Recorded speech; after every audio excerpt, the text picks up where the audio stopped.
Hello Commanders, Commander PLATER here, back with a Project Genome video. Today I'm talking about Project Genome news and updates that they released just before Christmas. Now the first thing I'm going to talk about is that they've made some updates and they've actually completed some locations, which is fantastic news. Now what they've managed to complete is the Harbinger location, which is essentially where you start off and you've got your initial shops and your main areas for vendors and stuff like that. Now what they are going to be doing later on down the line is they're going to be adding things in like vending machines and signs, as well as basically being able to have players participate in the opening of the Lame Moth strip club.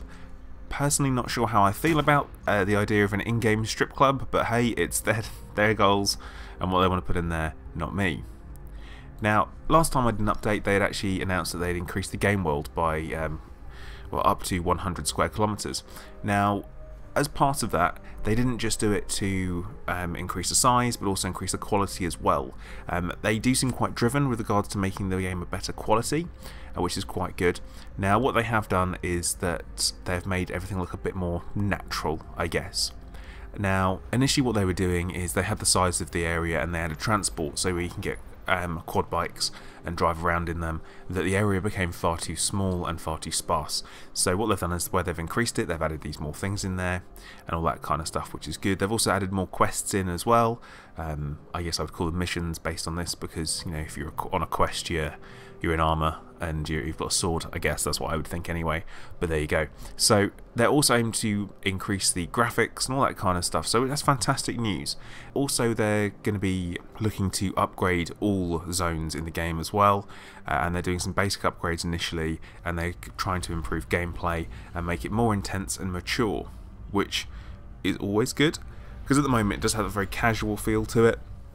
You point your gun, you shoot, you pull the trigger, and there aren't really any abilities for you to deal with and much for you to do. Now they've made some massive improvements to the NPCs, which is fantastic.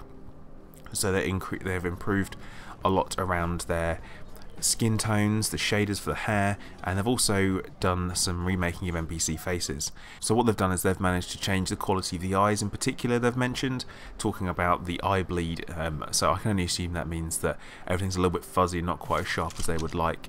They've also done some improving on the clothing materials as well, and this is all down to the release of the Unreal 4.14 engine. Now also what they've managed to do as well is where they've been working on the character faces, they have made facial animation actually available, because before when you were talking to people it would be a pretty kind of bland experience, not a lot of words, not a lot happening there, you know, they'd just say something to you and there'd be no actual movement, no mouth movement, anything like that.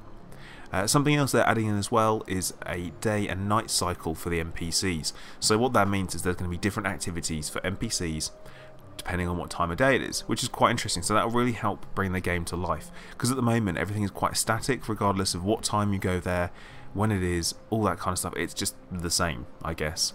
So that'll be interesting to see. Also, again, they're adding in the new NPCs, new quests, special events, as well as there are going to be some unique species as well out there on the planet, which is fantastic, which is the planet of Avalon, that is, we're talking about. Also they have made some changes to the NPC movement, which is good because certainly they really needed it. Also they've added better map markers, so they've made the maps better, more useful, and they're actually looking to make a fully 3D map as well, which will be absolutely fantastic, and that's going to be of most locations they're looking to do that for. It'll be updated as the world grows, that's certainly the plan anyway, and they're going to try and avoid moving marks and clearly indicate the number of stories of buildings, and also the same story that you happen to be looking on for your map as well, which is going to be fantastic. Now they've also said with the interface they're making some changes there. Character abilities is not far off. Now at the moment you can't really extend anything, you can just kind of gain skills, but they don't have a particular major change in game. Perhaps they do, perhaps I've just not got there yet and don't understand it, but that's something again they really need to work on, which is a tutorial module. Really need that, because at the moment it's a lot of haphazard guesswork, trying to work out things, and you're not given any clear instructions. It's not as simple as the, oh okay, so if you right click this is obviously a cell icon. It's not. You have to select the hand and it's a fist, but there's also an open hand option, and what's the difference between them. It's very difficult to try and work out the difference in function as well as the actual purpose of what the icons are meant to be, because it isn't that clear. Now they have changed the interface, as I said, and they've made it clearer and easier to use, and they've also made it more responsive in changes to display aspect ratio and resolution, so that's going to be much better for people who don't play on different screen sizes and all that kind of stuff, which is absolutely fantastic. Now some quest improvements have been made as well, and that was in real desperate need in my opinion.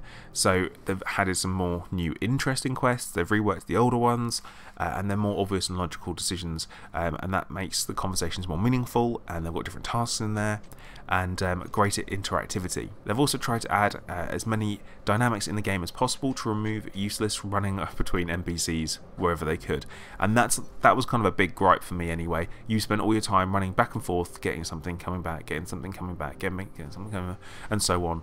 But it could definitely be a lot more interactive and interesting, which is fantastic. Something else they've also worked on is trying to improve the stability of the network, and this isn't something I can particularly comment on because I don't really know about these types of things, but they have said they've tried to work on network stability and eliminate lag.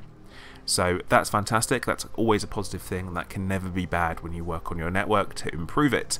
Certainly not.